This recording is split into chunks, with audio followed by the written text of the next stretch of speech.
Michigan! You keep following me everywhere I go. We can catch up. We can catch up to him. Oh, easy. Easy. Oh, man.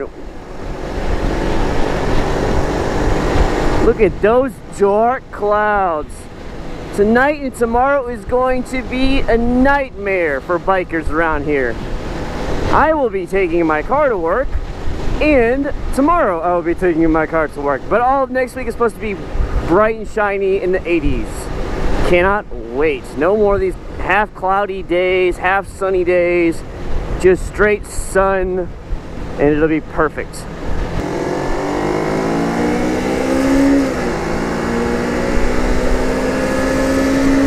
What's going on, guys? We've got a little bit of a not serious topic, but if you're into the auto world of any type, you're gonna want to be obviously you know about what we're talking about. I don't even have to bring up the topic, and as long as I say auto world and it's kind of a serious topic, you guys know exactly where I'm going at here.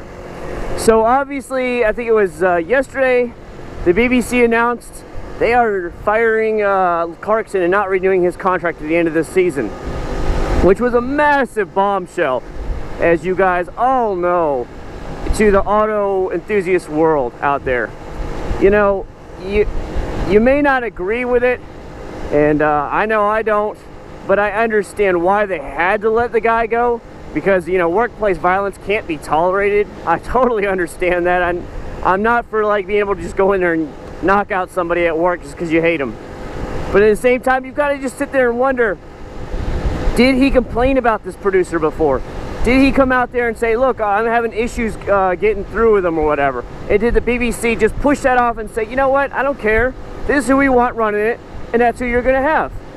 I mean, and then, so if in fact it was something like that where he was warning him like, hey, I'm not getting along with this guy, he's not really listening to me, then the BBC is at fault themselves for not wanting to get rid of him. And then obviously Clarkson would have an open window to go ahead and sue, probably countersue. So we could actually see some fire going on there. And but I agree, something had to be done about it, like I said. But I'm just giving you hypothetical situations. However, it's so sad because for, the last, well, shit, it's been what, 10 straight years or more since Clarkson and them was on Top Gear.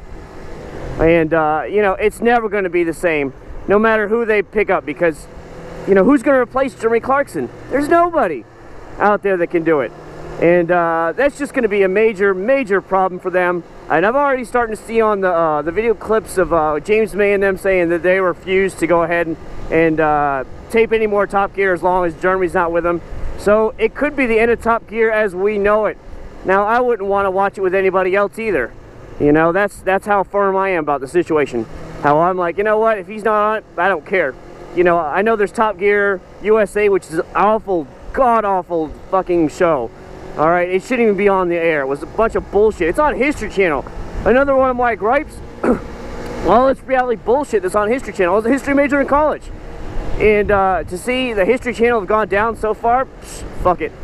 Now, if they came over to America, all three of them as British people, and came over to America and took over the American Top Gear, hell yeah.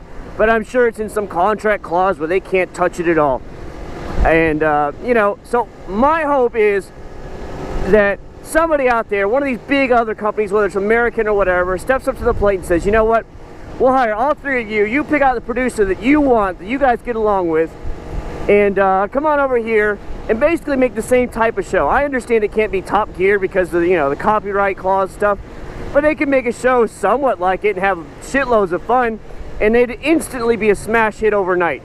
And that's where I'm thinking on this one, that it's maybe possibly leading to. Because I remember I was watching one of the clips today that James May was like, he said he didn't really want to actually go out there and do it with anybody else. And he rather likes Clarkson, even though he's, a bit crazy at times. And I mean, if that's not brotherhood, staying together through thick and thin, I don't know what is. To me, I wish they would have just fined Clarkson, I don't know, hit him with like a $2 million thing. I mean, the guy's loaded. hit him with a $2 or $5 million thing, maybe switched out the producer, and just kept on recording. That to me, I think would have been a better thing. Do I really think this is the end of Top Gear as we know it? No, I really don't think so. Obviously, it's going to keep on going on with different presenters. Even if James May and Hamster sitting there and quit on it, but you know, I don't think it's going to be it, and they want their money as best as they possibly can. And that's cool of them. Yeah. But anyways, that's what I'm thinking right now, is that hopefully they get picked up by another channel, by another company, to make another car video. Idiot drivers here, seriously. Look at that. Look at this dark cloud day. My God, the flag is standing on end right now. So yeah, is it the end of them as we know it? It's definitely the end of them on Top Gear as we know it. But like I said, we're crossing our fingers here on it. Let me know you guys' thoughts on the situation. I know I have this on my bike channel, but I really think it needs to be said. And I know a lot of you guys have cars, clearly. Bike isn't your only means of transportation for most of my subscribers. And like me, you have way more than one car.